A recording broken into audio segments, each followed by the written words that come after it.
मैं आपको एक बहुत ही प्रसिद्ध कड़वे स्वाद वाले औषधीय पौधा चिरियाता के बारे में जानकारी दूंगा, जो कि हिमालय क्षेत्र का एक इंडिजिनस प्लांट है, खासकर टेम्परेट रीजन का। और यह पौधा जो है भारतवर्ष के उन महत्वपूर्ण औषधीय पौधों की सूची में है जिनको कि प्राकृतिक स्रोतों से प्राप्त करके उनका व्यापार करने से उसका उनका व्यापार करना प्रतिबंधित है।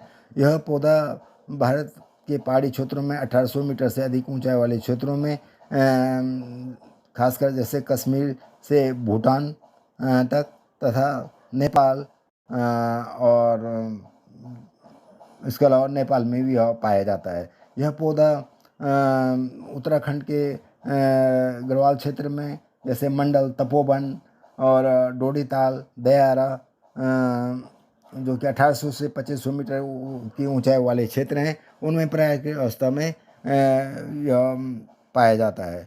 इसके अलावा यह पौधा अरुणाचल प्रदेश, सिक्किम, हिमालय यानी ईस्टर्न हिमालय में और भूटान में भी पाया जाता है।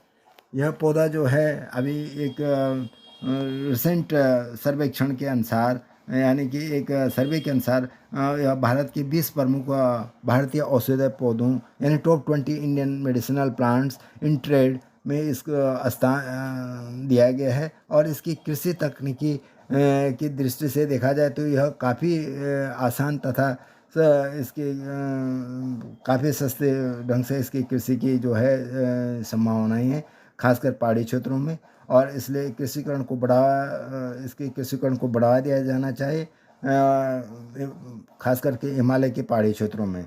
यह पौधा जो है एक रासायनिक दृष्टि से जो है इसमें 2 कड़वे अम्ल, इसमें एक पीले रंग का एक कड़वा अम्ल एफोलिक एसिड तथा 2 कड़वे ग्लूकोसाइड चिरातिन तथा एमरोजेटिन होते हैं। और इसके अलावा इसमें एक अच्छी गुणवत्ता के चिरियाता में जो है कड़वा पदार्थ जो होता है 1.3% से कम नहीं होना चाहिए, जबकि भस्म में 4 से 6% तक मान्य होता है। ये जो है एडल्ट्रेशन रोकने के लिए इसके विशेष मापदंड हैं। और चिरियाता तथा कालमेघ, इसका खासकर चिरियाता का जो पौधा होता है ये कालमेघ के पौधे से मिलता है, लेकिन यह दोनों के जो है इसके मतलब हैबिट तो सेम है, लेकिन इसके भिन्नता होती है। इसके पूरे पौधों दोनों पौधे डिफरेंट हैं बॉटनिकली। और ये खासकर जो चिरियाता का पौधा है 2 से 4 फीट तक ऊंचा सीधा बढ़ने वाला पौधा होता है, और खासकर 1 वर्षीय पौधा है। और इसका तना जो है गोलाकार तथा ऊपर जो है चतुर्कोण है, यानी टेट्रागोनल हो जाता है। और इसमें पत्ते 5 से 8 सेंटीमीटर के तथा 1 से 1.5 सेंटीमीटर तक चौड़े भालाकार होते हैं। एंड्रोग्राफिस, जबकि इसमें भी भालाकार पत्तियां होती हैं, लेकिन थोड़ा डिफरेंट होता है, जो है खासकर प्लेन एरिया में मिलता है, जो है कालमेघ का पौधा है जिसको बोलते हैं एंड्रोग्राफिस पेनिडेटा। और इस चिरियाता के पौधे में जो है हरे बैंगनी रंग के फूल आते हैं, और जो कि जुलाई अक्टूबर में इसमें फूल आते हैं तथा अक्टूबर नवंबर में इसमें फलन शुरू हो जाता है। चिरियाता का जो है कालमेघ से इसमें जो है कालमेघ के पौधे से जो है इसका काफ़ी स्वाद में तो ये दोनों का स्वाद जो है कड़वा होता है, लेकिन कुछ औषधीय उपयोगों को छोड़कर ये जो है दोनों पादप पूर्णतः भिन्न है। प्रभाव की दृष्टि से चिरियाता जो है कालमेघ से काफ़ी ज़्यादा उत्तम है। और यही वजह है कि चिरियाता में जो है कालमेघ की मिलावट की जाती है। तो इन पादपों की तुलनात्मक दृष्टि करके इनमें जो है सही अंतर किया जा सकता है। इसलिए इसका ध्यान रखना चाहिए कि इसमें चिरियाता में जो है कालमेघ की जो है मिलावट न की जाए पंसारी की दुकान में। उसको पकड़ने के लिए जो है ध्यान देना पड़ता है कि उसमें कड़वा पदार्थ जो है 1.3% से कम नहीं होना चाहिए। इसी तरह से जो उसमें भस्म में 4 to 6% तक इसमें मान्य है। और इसका जो है तना भी जो है जो पंचांग में जो इसका तना जो है टेट्रागोनल टाइप का ऊपर होता है, और जबकि उसमें कालमेघ में ऐसा नहीं होता है। 3 चीज़ों का अंतर ध्यान रखने के लिए इसके जनरल डिफ्रेंसिएशन के लिए हैं।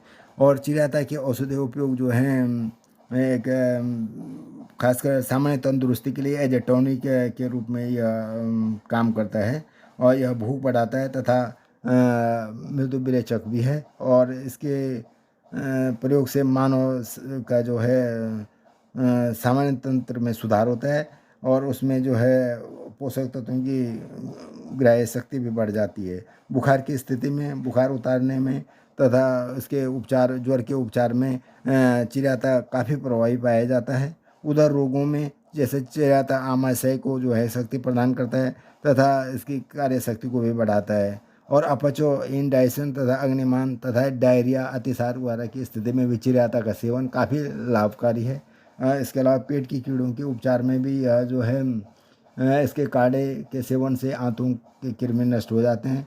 और इसके अलावा हिचकी की स्थिति में 2 ग्राम यदि काढ़ा जो है शहद के साथ लेना दिया जाए तो इससे काफ़ी लाभकारी यह काफ़ी लाभकारी होता है। और आंतरिक रक्तस्राव यानी इंटरनल हेमरेज, आमाशय के अंदर होने वाले रक्तस्राव को ये बंद करता है। यह पौधा जो है वर्तमान में इससे कई योग बनाए जा रहे हैं, जैसे सुदर्शन चूर्ण, चंद्र प्रभावटी, किराता आदि चूर्ण इसमें से प्रमुख हैं। और एक यह चिरैता का पौधा जो है अत्यधिक औषधीय महत्व का पौधा है। वर्तमान में यह जो है इसका जो है पूर्वी हिमालय क्षेत्रों से ही जो है इसका क्षेत्रों से यह प्राप्त अधिक होता है। नेपाल आदि देशों से इसे आयात भी किया जाता है। एक अनुमान के अनुसार हमारे देश में लगभग 60 से 100 टन चिरैता प्रतिवर्ष आयात किया जाता है। और जबकि भारत में कई बार इसका निर्यात भी किया गया है। और चिरैता की जो कृषि तकनीकी है, ये इसकी जो खेती मुख्यतः इसके पंचांग की प्राप्ति के लिए की जाती है। यानी कि इसमें जड़, तना, पत्ती और फूल सारे इसके जो हैं उपयोग, इसका पंचांग इसको बोलते हैं। और फसल से अच्छा उत्पादन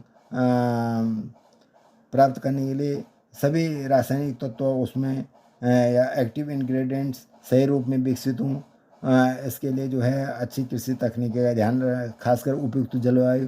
चिरैता क्योंकि मूलतः पहाड़ी प्रदेश का पौधा है, अतः इसकी जो है बढ़त उन्हीं प्रदेशों में हो सकती है जो समुद्र सतह से 1800 मीटर की ऊंचाई में स्थित हों। इसकी अच्छी बढ़त के लिए इसे ठंडी तथा शीतोष्ण यानी टेम्परेट क्लाइमेट की जलवायु की आवश्यकता होती है।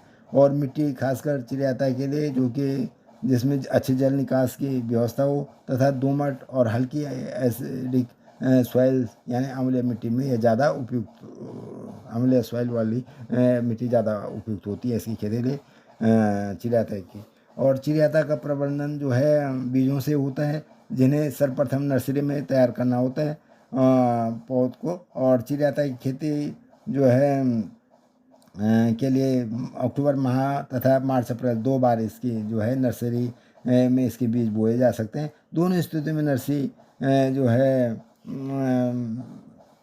से जो है पौध तैयार की जाती है। अक्टूबर नवंबर माह में जो है बीजों की उगाव क्षमता काफ़ी कम अवधि के लिए होती है तथा प्राकृतिक अवस्था में चिरैता के पौधों पर क्योंकि सितंबर अक्टूबर माह में फूल आते हैं अर्थात उपरांत उसमें अक्टूबर नवंबर में बीज बनकर गिर जाते हैं, इसलिए नीचे गिरे हुए बीज समय समय पर उग जाते हैं। इस दृष्टि से चिरैता की नर्सरी अक्टूबर नवंबर माह में बना लेनी चाहिए। इस समय जो है सितंबर अक्टूबर में इकट्ठे किए हुए बीज तदुपरांत इन्हें नर्सरी बेड में 1x10 मीटर के साइज़ के बेड में जो है बो दिया जाता है। और इसके बाद पौधे जो है यदि बर्फ़ या तुषार से जो सुरक्षित इनको इसके बाद जो है बचाना मुश्किल हो जाता है, इसलिए इनको जो है सितंबर से अक्टूबर बीच में जो है इसका जो है नर्सरी लगाई जाती है। ये जो से यानी कि इसमें पाला और उससे बर्फ़ वगैरह से बचाया जा सके। नर्सरी में जब पौधे 6 से 7 सप्ताह के हो जाएं तो इन्हें मुख्य खेत में जो है लगा दिया जाता है। और नर्सरी बनाने के लिए पॉली हाउस का भी उपयोग किया जा सकता है। फरवरी मार्च में नर्सरी बनाने के लिए जो है सितंबर अक्टूबर में जो चिड़ियाता के बीज प्राप्त किए जाते हैं उन्हें फरवरी मार्च में जो है नर्सरी में डाला जाता है। और हालांकि इन दिनों में नर्सरी बनाने में देखा है उगाव का प्रतिशत कम होता है, लेकिन फिर भी जो है फरवरी मार्च में उगाए गए पौधों को मार्च अप्रैल माह में मुख्य खेत में जो है प्रत्यारोपण यानी ट्रांसप्लांट किया जा सकता है। और उगे हुए पौधों जो नर्सरी में उगाए गए पौधे होते हैं उनमें जो है उसके लिए मुख्य खेत की तैयारी की जाती है उसको ट्रांसप्लांटिंग के लिए। जैसे उसमें पहले अच्छा तरह से खेत की जुताई 2 बार गहरी जुताई करने के बाद उसमें 6 से 7 टन जो है प्रति एकड़ की से गोबर खाद मिला दी जाती है। और नर्सरी में पौधों की जो है मुख्य खेत में 45 × 45 सेंटीमीटर की दूरी पर उनको प्रत्यारोपित किया जाता है। इस प्रकार 1 एकड़ के लिए लगभग 20,000 पौधे लगाए जाते हैं और की आवश्यकता हो सकती है। और निराई गुड़ाई खरपतवार नियंत्रण तथा सिंचाई व्यवस्था का भी इसमें विशेष ध्यान रखना पड़ता है। प्रत्यारोपण यानी ट्रांसप्लांटिंग के लगभग 1 माह के उपरांत खेत की अच्छी तरह प्रकार से निराई कर दी जाती है ताकि खरपतवार उससे मुक्त रहें। और सिंचाई की जहाँ तक बात है तो इसमें ग्रीष्म ऋतु में 2 दिन में 1 बार तथा शीत ऋतु में आवश्यकता सिंचाई देते रहना चाहिए। यदि मानसून नियमित हो तो मानसून में अतिरिक्त सिंचाई की आवश्यकता नहीं होती है। और इसमें चिड़ियाता की जो फसल जो है अक्टूबर नवंबर में लगाएगी चिड़ियाता की पौध पर फरवरी मार्च में जो है फूल आते हैं और अप्रैल मई तक इनमें फलन हो जाता है। इस प्रकार मार्च अप्रैल में लगाएगी पौध पर जुलाई अगस्त में फूल आ जाते हैं तथा सितंबर से अक्टूबर माह में इन पर फल आते हैं। जब ये फल पकने लगें तो अक्टूबर नवंबर माह में संपूर्ण पौधे को उखाड़ लिया जाता है। इस तरह से संपूर्ण जीवन चक्र जो है लगभग 6 से 8 माह का होता है इस चिड़ियाता की फसल का। और उपज की प्राप्ति जो है मुख्यतः इसके पंचांग जो है औषधीय उपयोग का होता है। इसको जमीन से उखाड़ने के उपरांत इसके साथ से लगी हुई मिट्टी को झाड़ दिया जाता है और फिर इनको बंडल बनाकर विपणन हेतु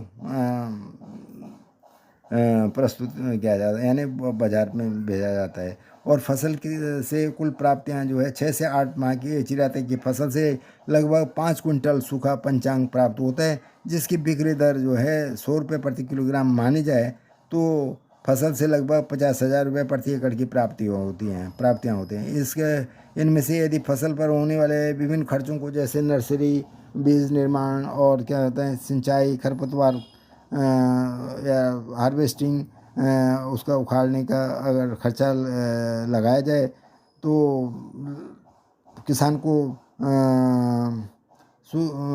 को लगभग 35,000 रुपये का 35,000 रुपये प्रति एकड़ का शुद्ध लाभ प्राप्त हो सकता है। धन्यवाद। Please like and subscribe this video.